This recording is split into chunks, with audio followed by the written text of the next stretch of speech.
Alright, you guys have been flooding me with questions on my stream. Stoops, how did you gear so fast? Stoops, what do I need to do when I hit level 60? Is there anything in particular that I should do before the raid comes out? Is there anything in particular that I should do before arena starts or rated battleground starts? What do I do when I hit level 60? What's a waste of my time? What's required?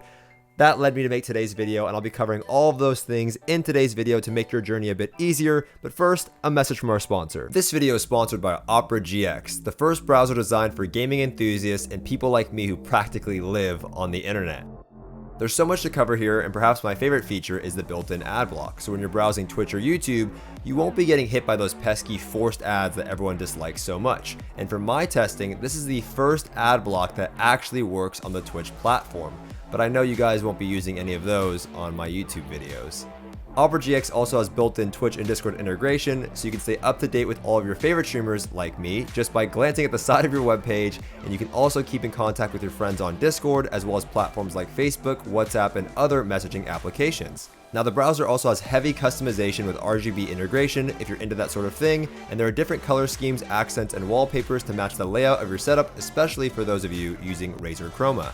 Now, with all of these features, and to my surprise, for those of you who are trying to reduce the usage of your browser while gaming, Opera offers GX Control to enhance your PC's performance while gaming and browsing the internet, and this is great for those of you like me who keep a ton of tabs open, but don't like that bogged down effect it can create on your computer.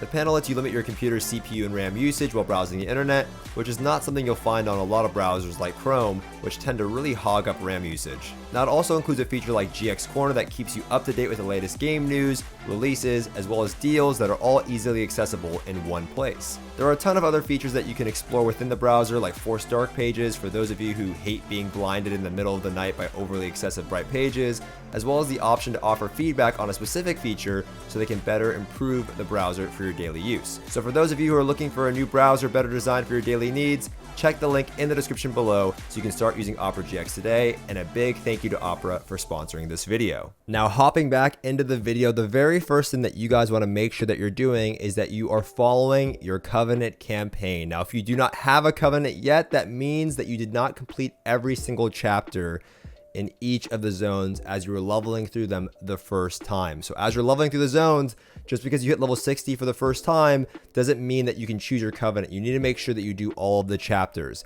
Now, as far as when you've done the chapters, you'll select your Covenant, and you want to make sure that you're always doing the campaign, because the campaign will naturally lead you into all the end game content. A lot of people are saying, what should I be doing on Torghast, or how do I get to the Maw?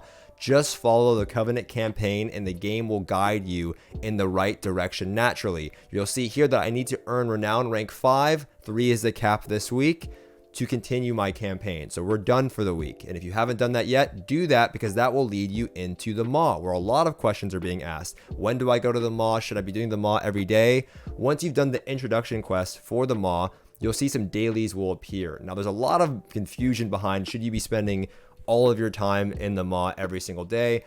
Honestly, you guys, I'm in a cutting edge mythic raiding guild. I gotta follow there.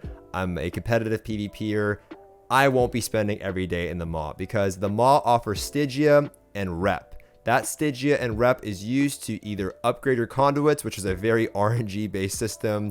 You can just get conduits yourself and then use those, or you can get sockets on your gear. But the sockets that you'll earn on your gear won't be used for such a long time, because number one, it's time gated of when you can actually get to that rep level. And on top of that, the amount of Stygia that you'll need is not worth putting a socket on an item that you'll probably end up replacing down the road. So sockets right now are not of a main concern, but if you have nothing else to do in the game and you want to start farming your sockets, go do your dailies. There's some bonus events there. I recommend going into the Maw without war mode, because war mode enables you to encounter other players. And although I'm a big PvPer, it is really hard to do your quests in this zone with war mode on, depending on the time that you enter the Maw. If you're going in there in the middle of the day, you might die because of another player. You'll drop some of your Stygia, and then you'll have to go gather that, and it takes way longer. So get into the Maw, get out.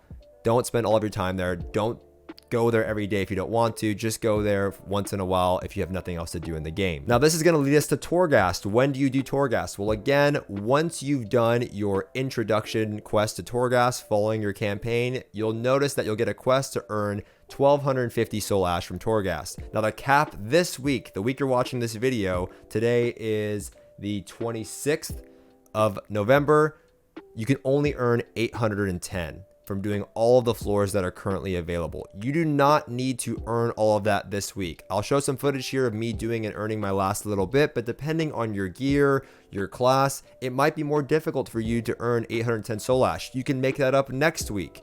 Once next week opens up, we'll be able to earn more Soul Ash, and then we can craft our first legendaries. But you're not behind because rated PvP hasn't started, Mythic Plus hasn't started, the raid hasn't started. You don't really need that legendary anyways. The game is designed to kind of allow players to catch up if you're taking your time. So worry about getting some of that next week if you're not able to do it, but do your best. It's a great bit of fun. I really enjoyed Torghast, and I was surprised at how fun it actually was. Now, the last thing that you'll want to make sure that you're kind of keeping up with is your Renown. Now, Renown, again, is capped per week. You don't have to go so crazy. It's not this infinite grind. Most players are going to be Renown 2 when they finish their campaign. Now, to get to Renown 3, you need to collect 1,000 anima and deposit it in your reservoir in your Covenant campaign, which for me, I am a Kyrian warrior, and my reservoir is located right here. There'll be a quest to deposit 1,000, and the way that you get this anima is a little bit of world quests throughout the zones. You'll see here that you can get some anima,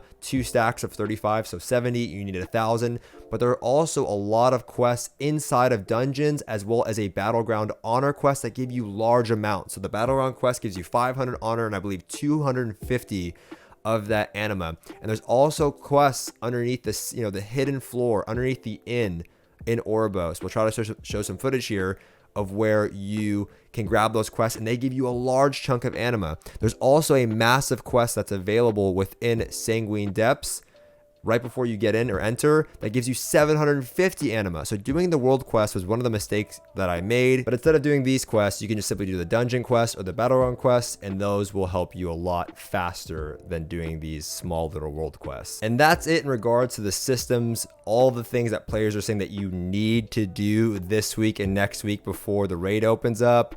There are not actually that many systems. A lot of them are optional, and there are tons of catch-up systems, especially with Renown. So if you're behind on your Renown, don't worry about it. Now, in terms of gearing, there are a lot of ways that you can gear in Shadowlands. Now, a lot of people ask me, how did I gear so fast? Well, I mentioned to you in my previous PvP video talking about the gearing systems that I recommend the first and second week that you do your Mythic Dungeon Zeros. So Mythic Zeros, base Mythic Dungeons, and you can do these once per week to earn gear. I did all of them with my guild in about 4 hours, and they gave me 184 item level gear, which is the highest item level available outside of the auction house currently in the game. I do not recommend buying gear off the auction house. It's simply just a waste of your money.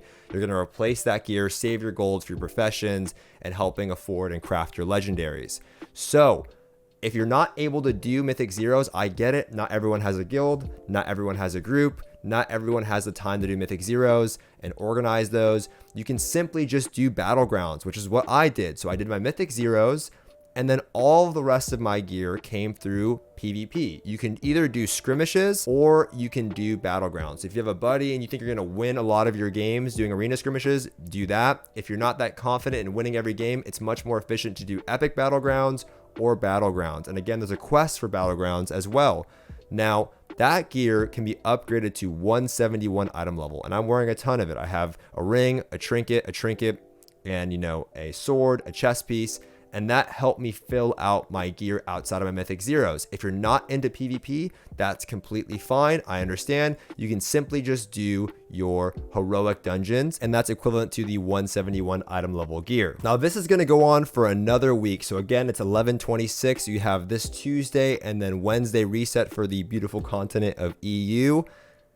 That's going to be the same gearing method. So you'll do the exact same gearing method for one more week. The only difference will be that you can then go ahead and upgrade your Renown or increase your Renown. You can go ahead and do more of Torghast, etc. But as far as gearing goes, it'll be the exact same. Now, I will update you guys in terms of when the PvP, rated PvP season starts, when Mythic Plus starts, when the raid starts, because I do all of that. And I'll release a video on what I'm doing to kind of keep you guys up to date with my gearing methods. But as far as the systems go, guys, do not stress it. Do not listen to all the people that are saying that you need to do X, Y, or Z. Those people are extremely try-hard, and again, I'm in a cutting-edge Mythic Raiding guild. I play this game every day. Do not pursue the game in that light if that's not something that you want to do. It's not necessary. It's gonna burn you out. I've been casually playing the game, and I'm one of the most geared people on the server. But that will do it for this video, you guys. I will make a video like this when the raid opens up again and Mythic Plus and Arena opens up. But for now, this is all you have to do. Thank you guys so much for watching the video, and I'll see you all in the next one.